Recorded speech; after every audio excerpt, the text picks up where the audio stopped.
বাংলাদেশ আর পাকিস্তান দুই দেশের নাম একসাথে শুনলেই আমাদের মাথায় ভেসে ওঠে আগেরকার ইতিহাস, আবেগ আর রাজনৈতিক টানাপোড়েন। কিন্তু জানেন কি, এবার নড়েচড়ে বসেছে দুই দেশই। তৈরি হচ্ছে বাংলাদেশ পাকিস্তান জয়েন্ট। স্বাধীনতার পর থেকেই বাংলাদেশ পাকিস্তানের অর্থনৈতিক সম্পর্ক অনেকটাই জমে থাকা নদীর মতো। কখনো সীমিত বাণিজ্য হয়েছে, আবার কখনো একেবারেই থেমে গেছে। কিন্তু এখন প্রায় অর্ধশতক পর দুই দেশ আবারও যৌথ অর্থনৈতিক কমিশন কার্যক্রম করতে যাচ্ছে।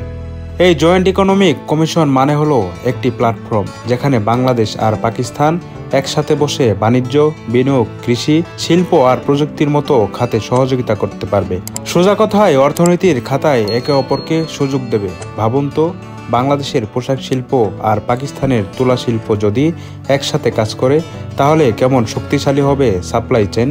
অথবা বাংলাদেশ যেখানে আইটি সার্ভিসেস এগিয়ে, সেখানে পাকিস্তান কৃষি আর কাঁচামালে শক্তিশালী। দুই দেশ একসাথে হলে লাভ হবে দুইজনেরই।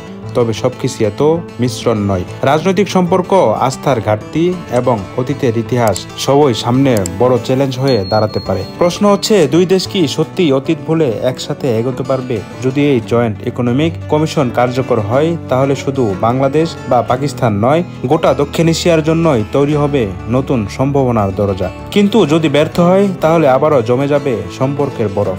বাংলাদেশ পাকিস্তানের এই নতুন উদ্যোগ কি সত্যি বদলে দেবে দুই দেশের সম্পর্ক, নাকি আবারও থেকে যাবে কাগজে কলমে? কমেন্টে জানিয়ে দিন আপনার মূল্যবান মতামত। কে আসলে লাভবান হবে?